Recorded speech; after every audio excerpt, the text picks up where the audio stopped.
Hey everybody, this is D Hunter bringing another action figure review.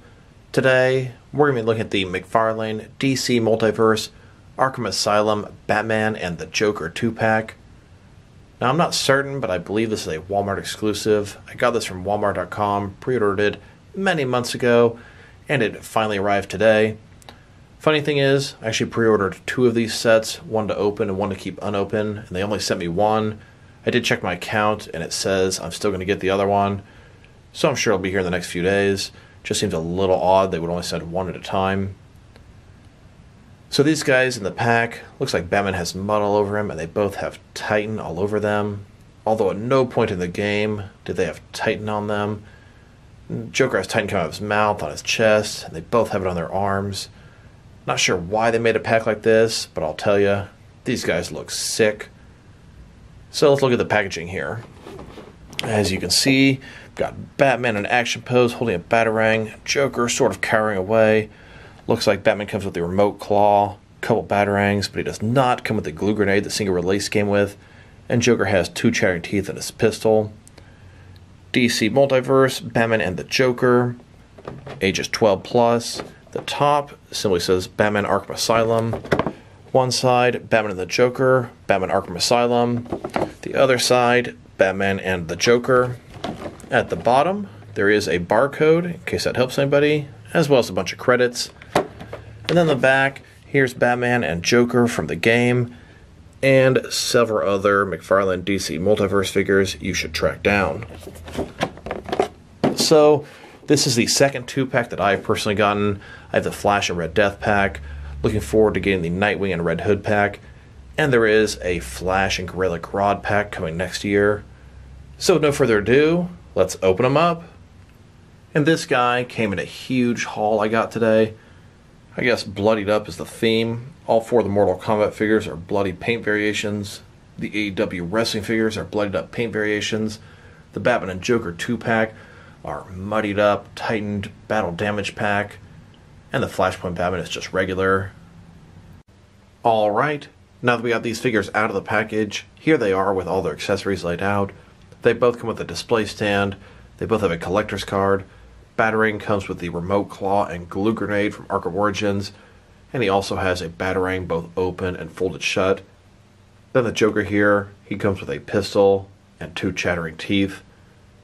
But before we look at the accessories, let's check out the actual figures. So I'm still a little bit confused what source material these figures are supposed to be from. Batman has mud all over him, and he has what appears to be Titan all over him. Joker also has Titan all over him. Sure, I'm sure Batman got muddied up in the game, but I don't recall him ever having Titan all over them. Joker injected himself with Titan, but I don't recall it coming out of his mouth, being all over his chest and hands. The only thing I can think of is there was a promotional poster for Arkham City where Joker was black and white, and there was some green Titan coming out of his mouth.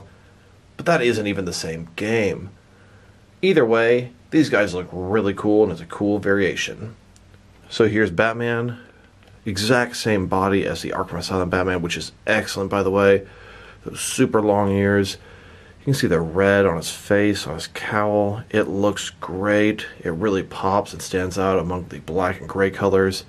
Then you see mud on his shoulder, on his bicep, on his chest. He's got Titan on his forearms and hands. Looks really nice. More mud on his legs, and then his shins and feet. I must say, I am a fan of this paint variation. And then the Joker here, he also looks great. All that green Titan dripping from his mouth.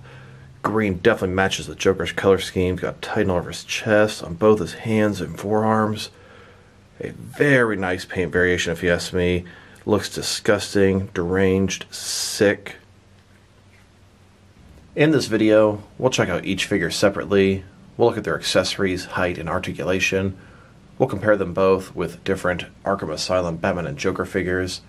And then we'll check them out together, compared with a bunch of other figures. So, let's start off with Batman. Here are Batman's accessories, and let's start off with the boring stuff. Here's his display stand. Typical McFarlane stand. It's a black perfect circle. It's got one peg for the peg hole on their feet. DC logo at the bottom. Very thin, very basic. Now let's check out his collector's card. It's basically a picture of Batman from Arkham Asylum standing there posed up, and it's got a silver shiny border. Here it is next to the collector's card that came with the original Arkham Asylum Batman. Here's the muddy, tightened up Arkham Asylum Batman, and this one came with the bronze Arkham Asylum Batman. I noticed both the bronze and the 2-pack Batman came with the card with the silver border. He also comes with the remote claw. Odd that the Arkham Asylum Batman would come with a remote claw, as the remote claw was only featured in Arkham Origins. Whole different game.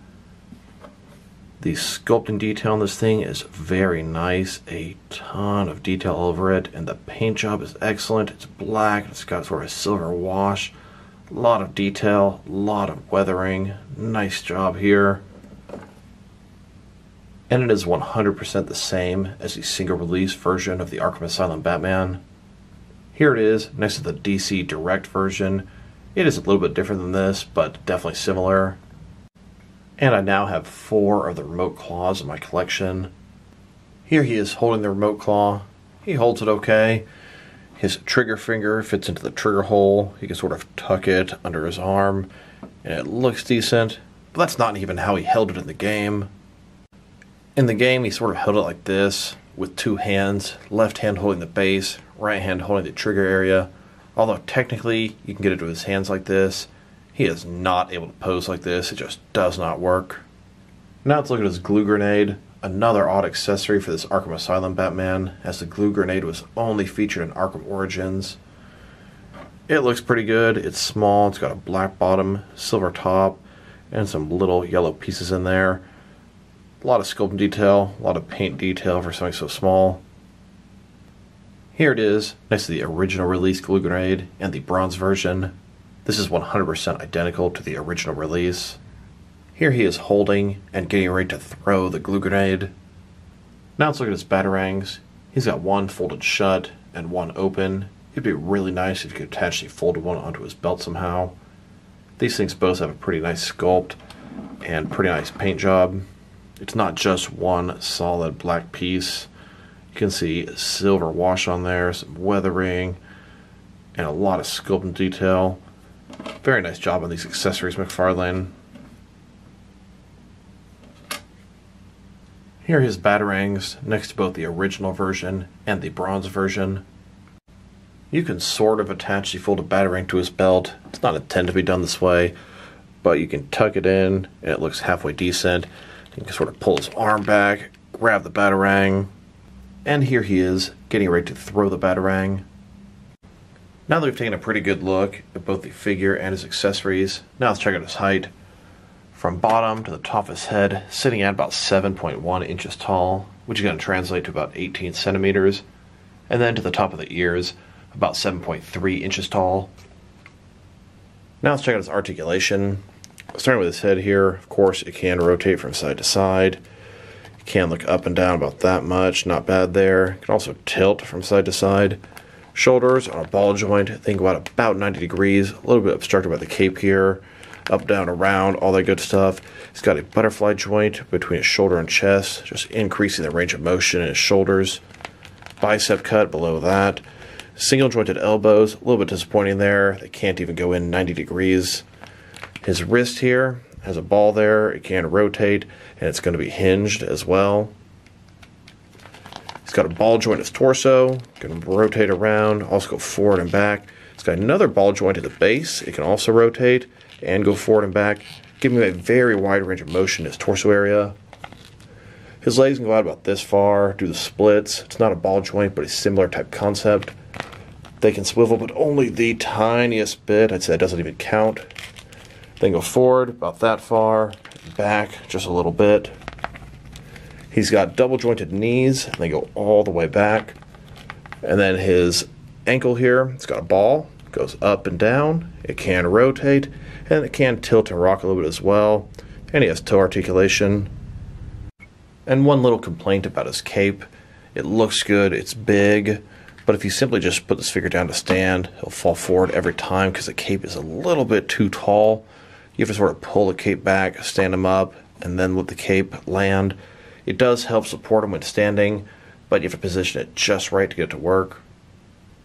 Now let's check him out, compared with some other Arkham Asylum Batman figures. Here he is, next to the standard McFarlane Arkham Asylum Batman. This is the exact same mold, but has no damage.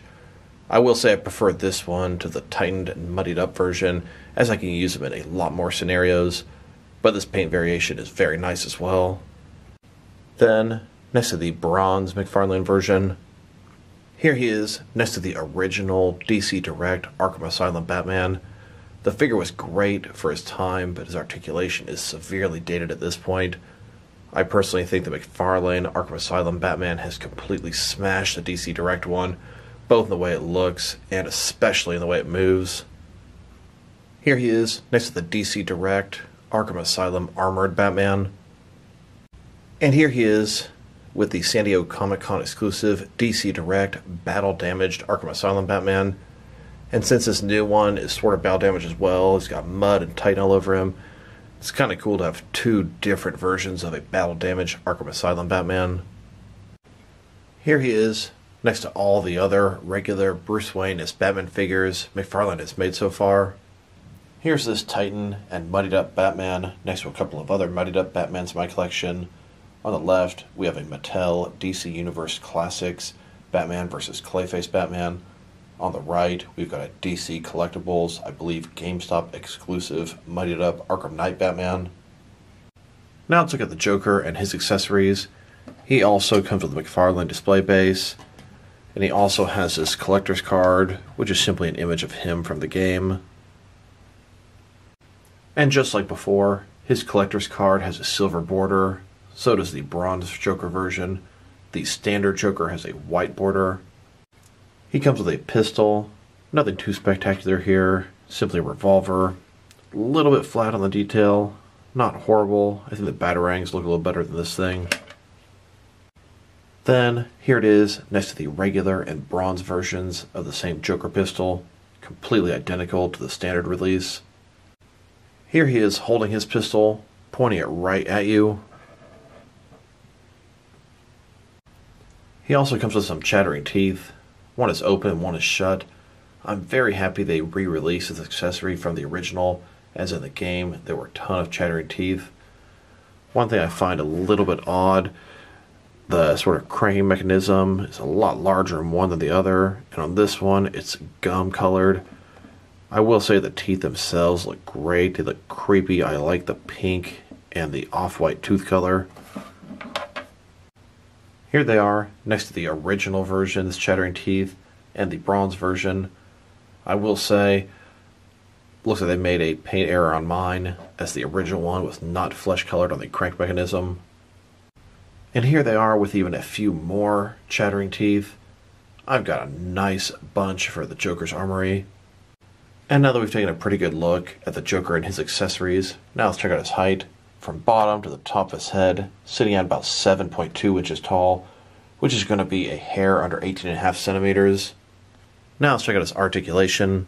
Starting with his head, of course, you can rotate from side to side, look up and down a pretty good amount, can tilt from side to side as well. Shoulders on a ball joint, they can go out about 90 degrees, up, down, around, all that good stuff. He does have a butterfly joint between his shoulder and chest, increasing the range of motion in his shoulder. Got a bicep cut below that, double jointed elbows below that. His wrist has a ball, can rotate, and it's going to be hinged as well. His torso here has sort of a soft goods jacket. Underneath, it can go forward, it can go back, it can go from side to side as well. Pretty nice range of motion there. He's got a swivel as well. Looks like the same sort of joint, has a bunch of different functions. Inside, it's sort of something like this. It can go from side to side, forward and back. Legs, they can go out this far quite a bit. Not a ball joint, but very similar type idea. As far as swivel goes, pretty much non-existent. Legs go forward this much. Back about that much. Double jointed knees. Then his ankle here, there is a ball there and you can't really access it because his pant leg goes up and down just a little bit, can rotate, It can tilt just a tiny bit, and there's toe articulation. And just to sort of explain how his torso articulation works, my original Joker here can come apart pretty easily. Down here, it's got sort of a little ball that's going to touch the top. It can go from side to side. And then in here, this will attach to the bottom part and go forward and back. Pretty interesting.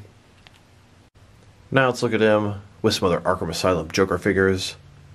Here he is, next to the standard McFarlane Arkham Asylum Joker. Both excellent figures. The suit has a lot of texture, the articulation's pretty good, and the detail's nice. I do prefer the original, as I can use him in a lot more scenarios than this one. But this one looks great. I really like the Titan all over him.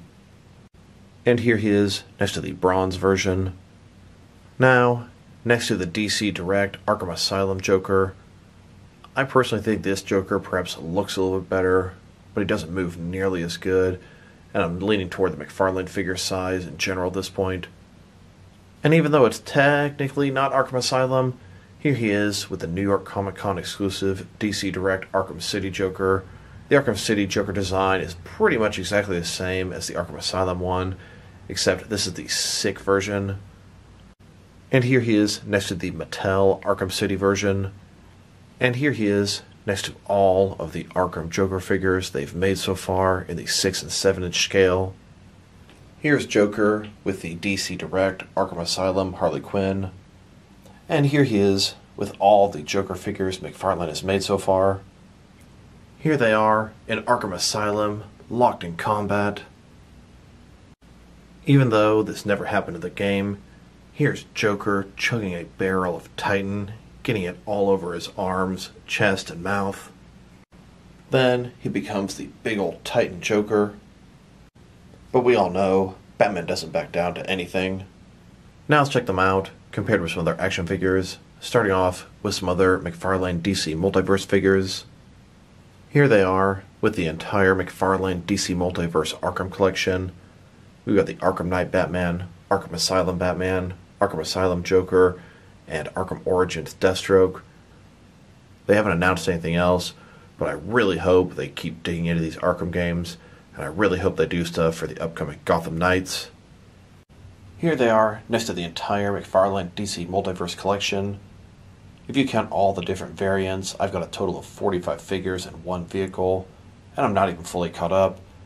Still need to get the Red Hood and New 52 Nightwing 2-pack, as well as the Bronze Arkham Origins Deathstroke and Bronze Arkham Knight Batman, and a little bit more of an aerial shot of the entire collection. Here they are with the entire DC Direct Arkham Asylum collection. Now let's check them out, compared with some action figures from different various companies, to see how they fit in both scale and style-wise, in case you want to know which lines you can mix them with. I'll try to include some Batman and Joker figures as often as possible. Here they are, with some of the McFarlane Toys brothers. In front of you are 5 different action figure lines, all from McFarlane Toys, all from different video game properties, all 7-inch scale. Then, with some more McFarlane Toys. And here they are, next to some DST, or Diamond Select Toys.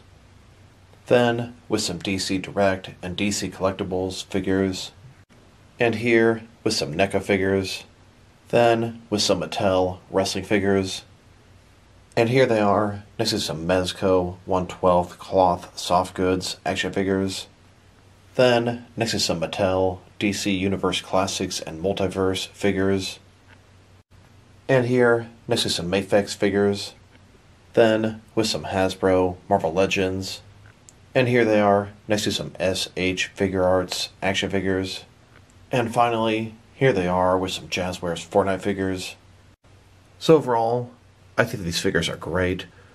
Not really sure why they made them, besides the fact that they're just really badass looking, which is a valid reason to make an action figure. But if it wasn't from the game, I will say the original version of both these figures is excellent. Both of them have so much texture and articulation. The detail is fantastic for the price point. And I'll say, as far as paint variants go, these are really cool. If I were to rate this pack, I'd give it a very solid 7.5 out of 10, enjoying this a lot. So this is D Hunter. Thank you guys for watching this video. If you like the video, press like below. If you have anything you want to say about the video, add it to the comment section. If you want to see additional action figure reviews from me, press subscribe. I do appreciate when you do that. Once again, this is D Hunter. Thank you guys for watching this video, and I will talk to you guys real soon.